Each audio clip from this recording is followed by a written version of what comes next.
A continuación, la crisis económica.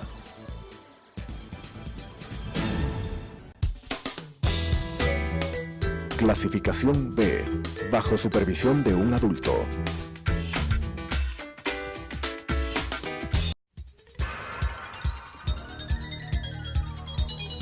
Las opiniones vertidas en este espacio por la producción y dirección del programa son de exclusiva responsabilidad de sus autores y de quienes intervienen en ellos.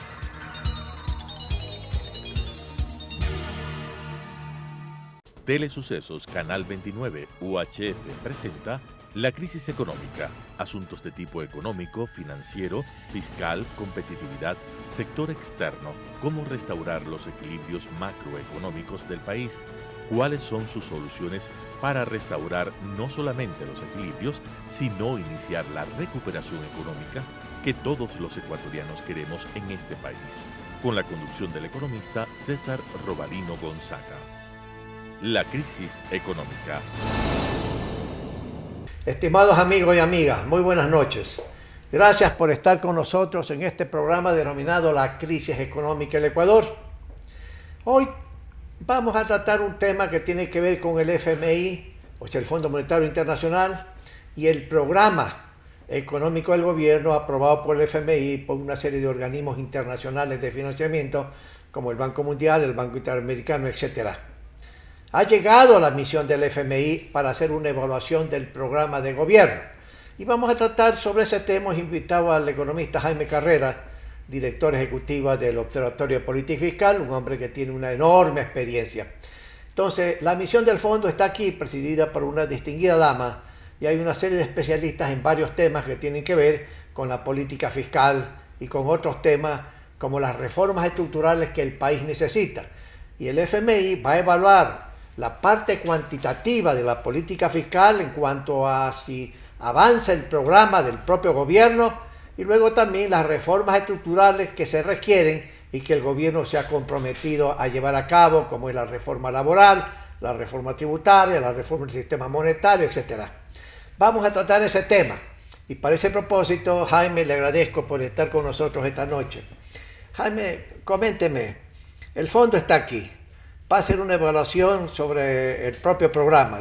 En la parte cuantitativa, lo que tiene que ver con el presupuesto del Estado o todo lo que se llama el sector público no financiero en términos de ingresos, gastos y de déficit. ¿Cómo usted ve que el gobierno está avanzando? Que yo creo que avanza muy lentamente, pero cuénteme en forma más específica. Bueno, la muestra de esa lentitud ya se vio en la primera revisión de marzo. ¿No? En marzo ya el fondo... La revisión es cada 3 meses. La revisión es cada 3 meses. En marzo el fondo ya relajó algunas metas, ¿no? Ya. Por ejemplo, inicialmente el Ecuador debía tener un superávit en todo el sector público y lo relajó a un déficit de 290 millones, más o menos. También tenía que acumular el Ecuador, el sector público en depósitos alrededor de 2.800 millones de dólares. Y depósitos en el Banco Central del Ecuador. Central. Eso se redujo a 1.800 millones de dólares. Y en esta segunda revisión, seguramente el Ecuador no va a tener problemas en cumplir las metas cuantitativas, porque ya se relajaron en primera instancia y en segundo término. El primer semestre de un acuerdo con el fondo siempre es más viable. Claro. Siempre es más fácil de... A medida que va caminando es donde surgen dificultades. Entonces, de aquí en más van a haber serias dificultades. Pero Jaime, una pregunta, por ejemplo, en el gasto público, que se supone que desde el punto de vista del programa aprobado por el FMI, tiene que bajar el gasto público a los efectos de ir compaginando un déficit fiscal más razonable de lo que era tradicional en el Ecuador. ¿Cómo ha estado bajando el gasto público? ¿Ha estado bajando el gasto corriente, el gasto de capital, la inversión pública? ¿Qué cosa es lo que pasa ahí? El gasto público en general sigue aumentándose, y más del gasto corriente. Si uno se compara enero-julio del año anterior con enero-julio de este año, el gasto corriente sube 6%. El gasto corriente. ¿Eso qué significa? Sueldos, salarios, pago de intereses. Intereses de la deuda, pago de transferencias, bonos, todo eso, ¿no? Seguro social Seguro ecuatoriano, social, de la policía, etcétera. exactamente. Ahora aquí hay un aspecto estructural que es fundamental, ¿no? Ajá. A julio de este año, Ya. entre enero y julio, el gasto del presupuesto fue alrededor de 12.000 millones de dólares. Ya. Y en los 7 meses de este año comparado con el año pasado. Comparado con el año pasado. De esos 12.000 millones, alrededor del casi el 90% es gasto corriente. Ajá. Es gasto en sueldos, Ya. en bienes y servicios, Ya. en transferencias, en intereses de la deuda Ya. pública. Y solo el pago de intereses de la deuda son 2.000 millones de dólares. Lo que refleja eso, y por otro lado la inversión pública Ajá. del programa de inversión del gobierno fue solo el 6% del total del gasto. Ya.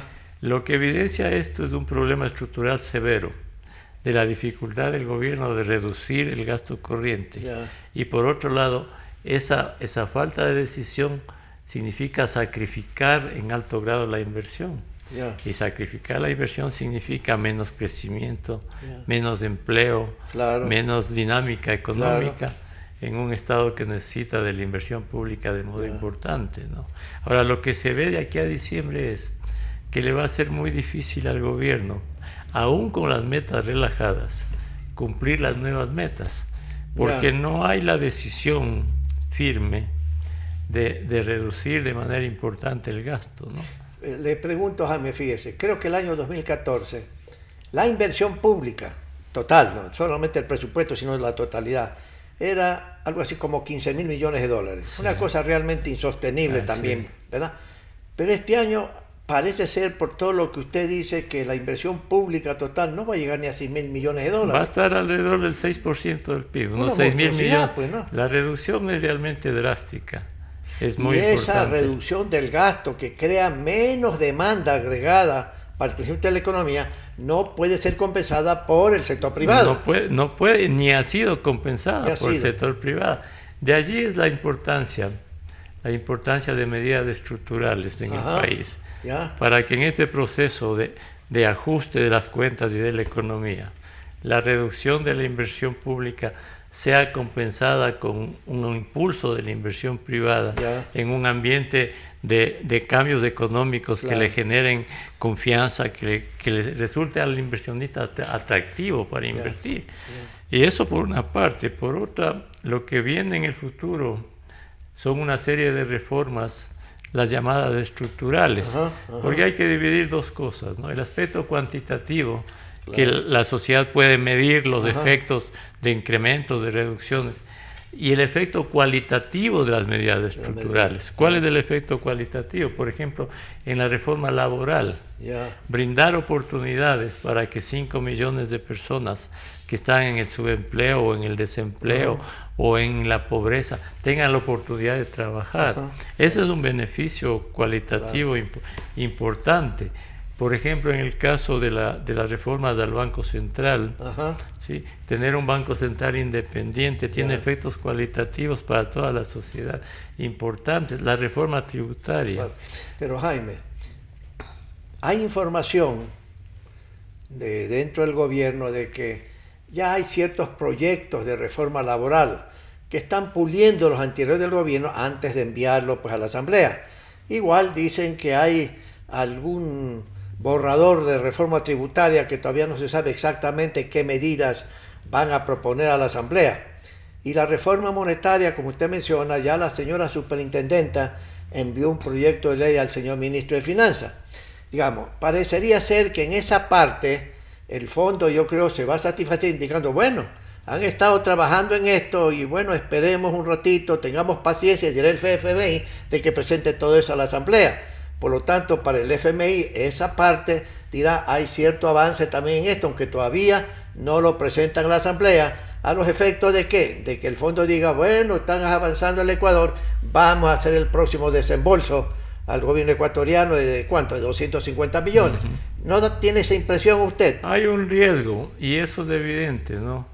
El Fondo Monetario está siendo muy magnánimo con el Ecuador. Muy flexible. Es una madre demasiado bondadosa, ¿no? Ajá. Y cuando la madre es demasiado bondadosa con los hijos, Generalmente los hijos abusan. Ya. Y en ese caso, cuando el Fondo Monetario, como nunca antes, está demasiado flexible con el Ecuador, Ya. el Estado puede abusar de esa flexibilidad y no hacer los deberes que está obligado a hacer, no porque el Fondo Monetario o el acuerdo lo diga, sino porque es una responsabilidad natural en el manejo del Estado, y no solo natural, sino obligatoria en las actuales circunstancias. Pero hay un riesgo muy grande en eso.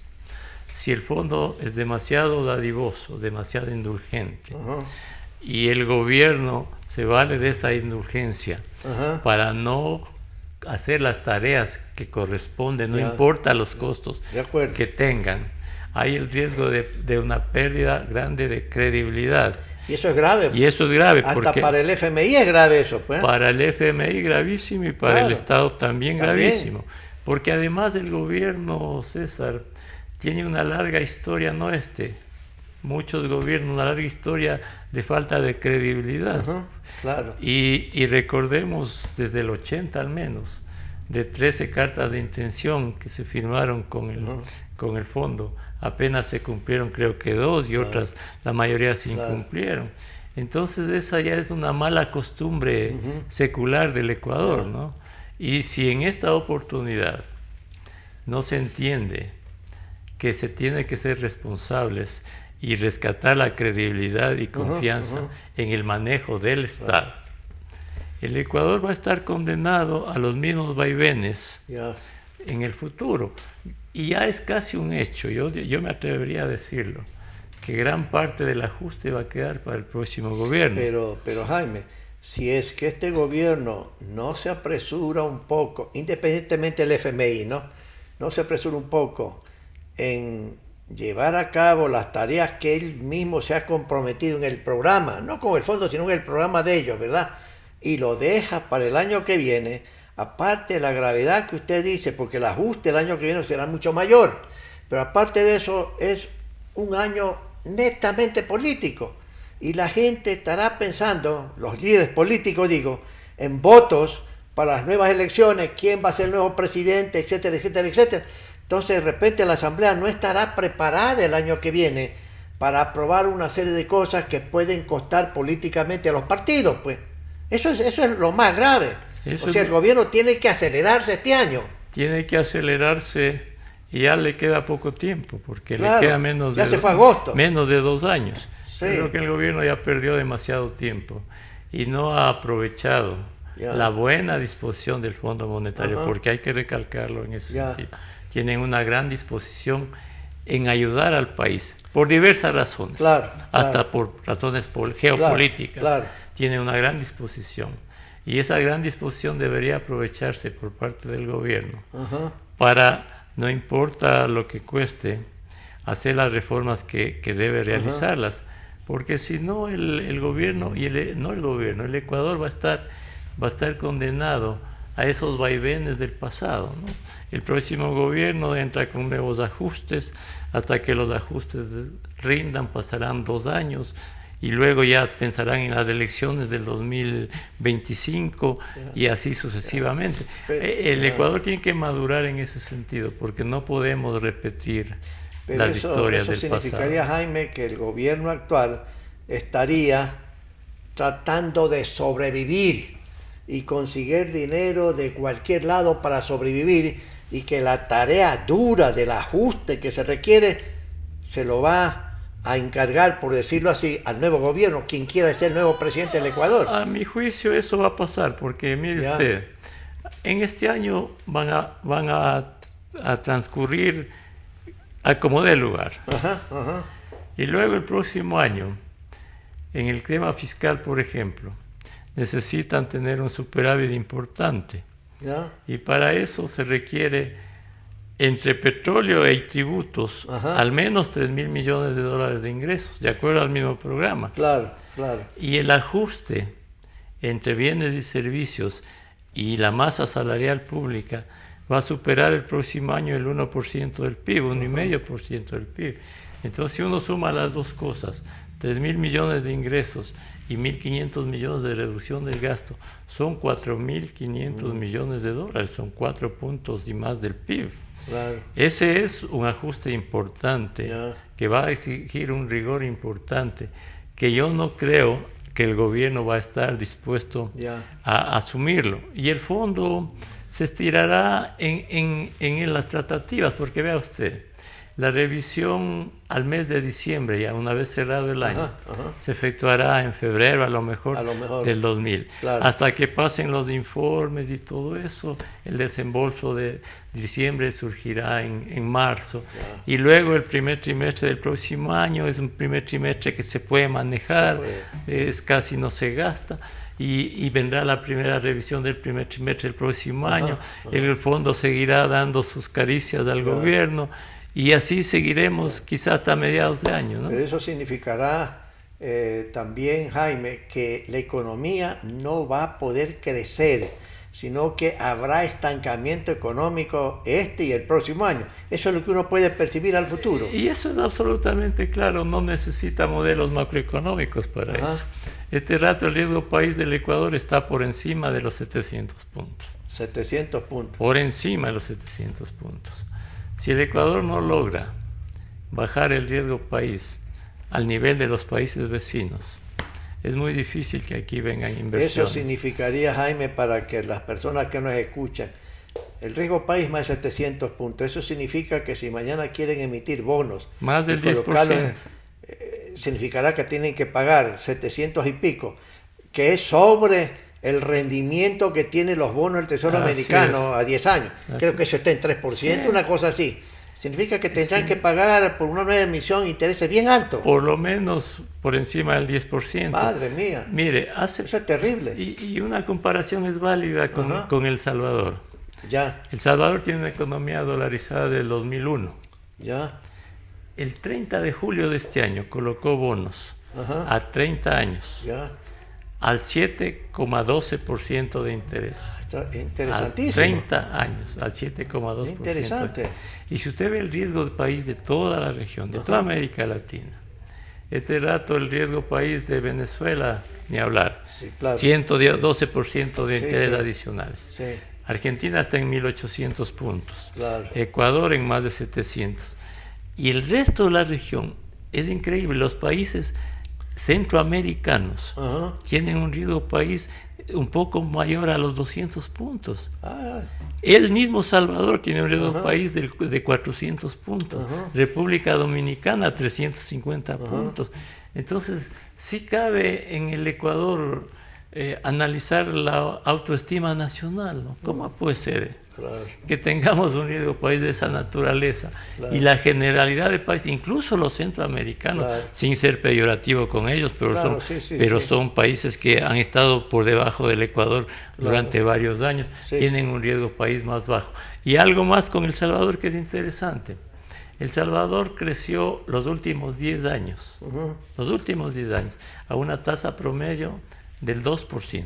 2%. La deuda pública del Salvador es el 52% del PIB. Casi lo mismo que el Ecuador. La masa salarial del Salvador es del 10% del PIB, lo mismo que el Ecuador. La inversión pública del Salvador es 2,8% del PIB. Entonces, y la deuda de la seguridad social del Salvador, deuda con el exterior, es de 4.000 millones de dólares. ¿Y sabe qué hizo El Salvador? Hace pocos años se le agotaron los fondos de pensiones de El Salvador y tuvo que emitir eurobonos para pagar las pensiones a los jubilados. Y en el 2017 hizo una reforma a la seguridad social, cambiando el sistema de reparto con las cuentas individuales. Y reformando la seguridad social, aumentando la edad de jubilación, aumentando a 10 años el cálculo de las pensiones jubilares, aumentando los aportes, etcétera, etcétera. Lo que quiero decir para las personas que nos ven es que la situación de El Salvador no es muy lejana, o no es muy parecida, o es más bien parecida a la del Ecuador. Y si el Ecuador no hace lo que tiene que hacer vamos a tener un país estancado por mucho tiempo. Por algunos años. Con los mismos problemas de El Salvador. Y pongamos del otro lado, Panamá. Panamá es una economía dolarizada. Sí. Lleva con un crecimiento cercano al 6% durante casi 25 años. Ajá. El Panamá tiene unas cuentas públicas casi equilibradas, un gasto público de algo más del 20% del PIB. La deuda pública de El Salvador, de Panamá, es menos del 30% del PIB. La inversión total del Panamá supera el 30% del PIB. Y Panamá, el ingreso por habitante de Panamá es ya superior al de Chile.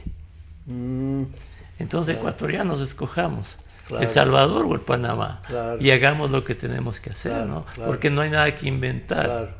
Lo que pasa es que lo que el Ecuador tiene que entender, que tiene que hacer reformas que cuestan ahora, pero que tienen el premio del beneficio futuro, ¿no? Y eso es lo que hay que hacer. Pero Jaime, ¿qué cree usted que pasa dentro del gobierno? Pues se supone, hay un programa financiado por el FMI, los organismos multilaterales de financiamiento, han hecho cierto avance, pero totalmente insuficiente. La realidad le están diciendo al gobierno, marche un poquito más rápido. Es necesario el ajuste más rápido. Entonces la pregunta es, ¿qué pasa en el gobierno? Cuando un presidente no se quiere reelegir, porque el presidente actual ha dicho, termino mi periodo y me voy a mi casa, en buena hora. Entonces se supone que el presidente y su gobierno debería absorber cualquier costo político que implicaría una serie de medidas que siempre son pues políticamente inconvenientes para muchos partidos políticos. Digo usted, pues, aumento el IVA, se me ocurre por decir, aumento el precio de los combustibles, por decir, o sencillamente lo que es la nómina, bajo la nómina en $1.000 millones, ¿verdad? Y no en 80 o 100 millones que ha bajado. Esas son decisiones que son difíciles de tomar, uno las entiende. Pero si un presidente no está pensando en la reelección, uno dice, ¿por qué no toma las decisiones? ¿Por qué no le dice al ministro ABC, especialmente al ministro de Finanzas, que es el director del Frente Económico, el que dirige la política económica y financiera, ministro, muévase más rápidamente, mi amigo, para hacer el ajuste? ¿Qué es lo que cree usted que está pasando al interior? Es un gobierno débil, sin duda. Ya. No hay liderazgo. No hay liderazgo, no tiene la capacidad de tomar decisiones y no quiere hacerlo. Porque está cuidando de que si toma una decisión de subsidios, la gente sale a las calles, que si algo con las universidades hace, salen a las calles las universidades. Ese temor no es bueno. Uno no puede gobernar así. Uno no puede gobernar así. Y además, lamentablemente, y hay que decirlo, hay un equipo económico que tampoco tiene un liderazgo y tiene una fortaleza y una solidez para llevar a cabo reformas. Y eso se ve públicamente. Vea usted, leyes que manda un ministro por un lado, el otro que hace otras reformas por otro lado. Pues Jaime, también uno no sabe qué está pasando. Claro, entonces la conducción económica tiene que tener un liderazgo firme, y decisiones firmes manejadas por una persona que tenga la capacidad de liderar esto y de enfrentar y de ser el vocero único de esto y de llevar a cabo todas las reformas. Usted, pregunto, Jaime, usted que ha estado también en el gobierno, igual que otra serie de economistas muy valiosos, ¿no cree usted que debería alguien o el mismo presidente o sus asesores o el propio ministro de Economía y Finanzas decir decreto presidencial? El ministro de Economía y Finanzas del Ecuador, de mi gobierno, tiene estas facultades adicionales a los efectos de llevar a cabo el ajuste que es necesario. Y todo el gabinete se somete a eso. Y el ministro, de esa manera, con esa fuerza enorme, que en el caso suyo, mío, no necesitamos eso, pero digo en términos de hoy lo que está pasando, ¿No cree que sería conveniente eso para fortalecer, empoderar más al Ministerio de Economía y Finanzas dentro del gabinete? Pregunto. Pero es que estamos hablando de eso, de algo que es de sentido común, ¿no? Un Ministerio de Finanzas, un ministro de Finanzas, es el que dirige en todas partes del mundo. En todas partes del mundo, es el que maneja los recursos del Estado, la billetera del Estado. Ajá. Y si es que son escasos los recursos, tiene que hacer que todos se alineen en esa dirección, porque si no, ¿para qué se manejan las Así es, finanzas de públicas? acuerdo. Es decir, cada ministerio en su área, ¿no? Pero en circunstancias del Ecuador, todos, absolutamente todos, tienen que someterse a ese lineamiento. Ajá. ¿Y quién tiene que dirigir eso? Es el ministro de Finanzas y de la Economía al mismo tiempo, porque para eso está un ministro, para gerenciar y para administrar la escasez y las finanzas públicas. Y no se administra una escasez ni una crisis fiscal sin la fortaleza que no se necesita incluso darse por leyes, porque esa es inherente a la función. Usted, no sé si seguramente lo conoce y lo hemos visto, por ejemplo, un ministro de Finanzas de Alemania, Ajá. incluso en el contexto de la Unión Europea, ¿no? La firmeza, la fortaleza para tener superávit fiscal en Alemania, ¿no? Ajá, Y sí, todo sí. se mueve en esa Sí. dirección. Entonces, administrar las cuentas públicas significa eso. Yo recuerdo hace años, incluso en los presupuestos, había un conjunto de disposiciones generales de los Ajá, presupuestos que decía, señores, no contratos, no aumento de sueldos, bienes y servicios de esto, lo otro, y todos se alinean.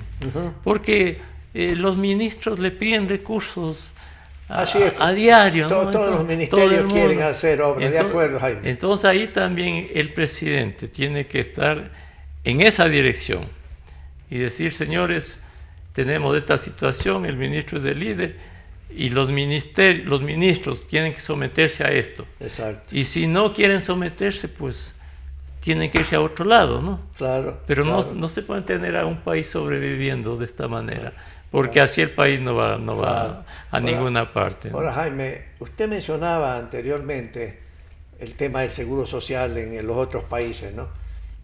Aquí tenemos un problema serio que todavía el gobierno no lo quiere resolver, pero donde no se resuelve eso también puede trastocar todas las finanzas públicas, pues Jaime también, ¿ah? Y vuelvo al Salvador, ¿no? Claro. El Salvador tiene una economía dolarizada y justamente para tener un horizonte de sostenibilidad de las cuentas públicas hizo la reforma a la seguridad social.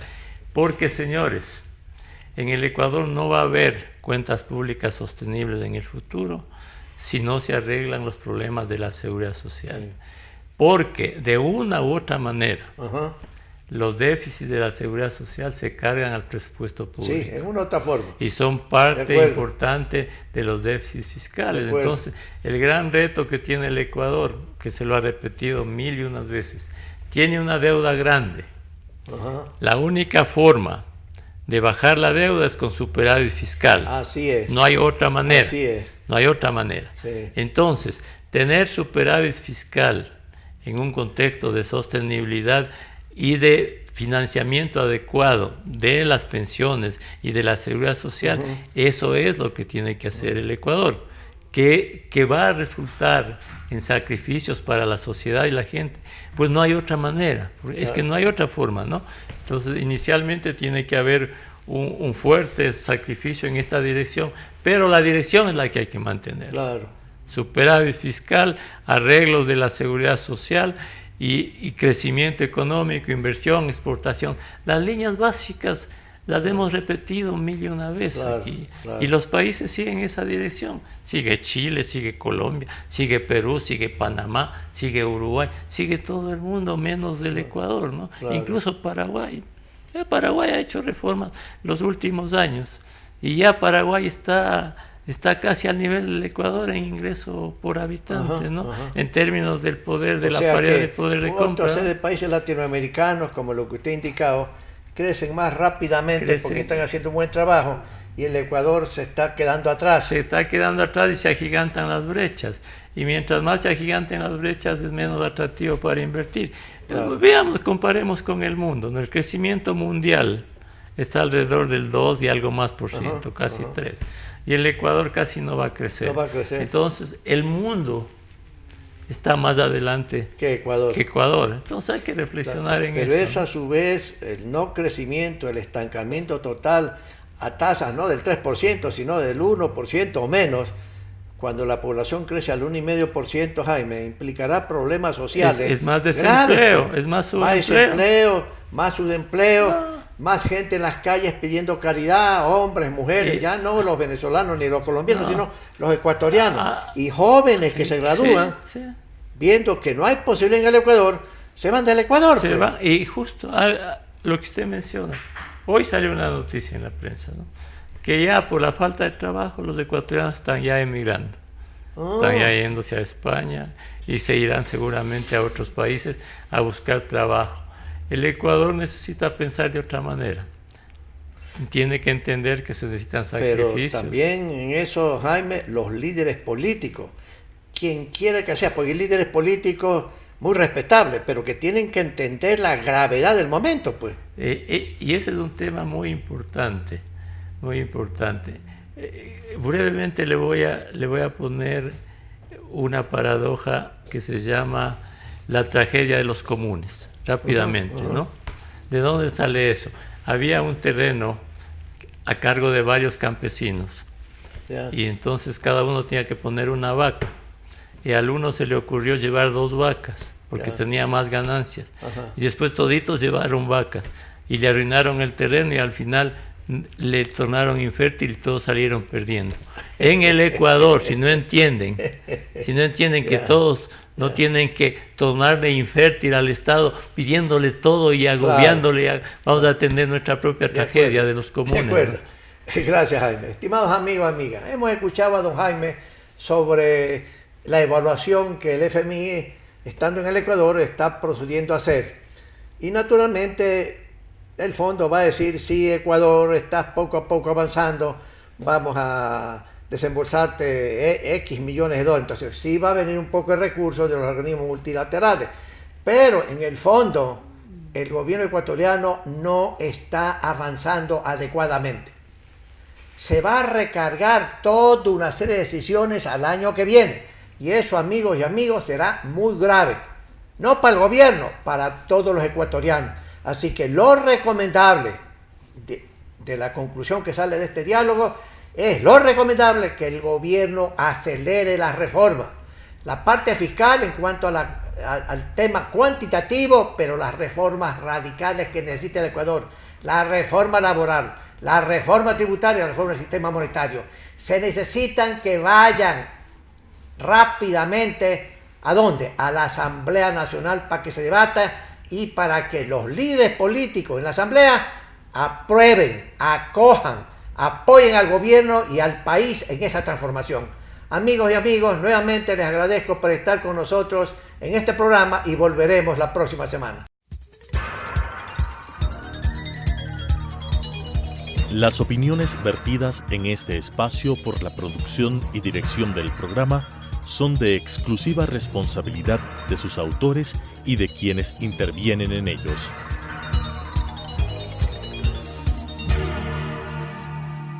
Telesucesos, Canal 29 UHF presentó La crisis económica, asuntos de tipo económico, financiero, fiscal, competitividad, sector externo, cómo restaurar los equilibrios macroeconómicos del país, cuáles son sus soluciones para restaurar no solamente los equilibrios, sino iniciar la recuperación económica que todos los ecuatorianos queremos en este país, con la conducción del economista César Robalino Gonzaga.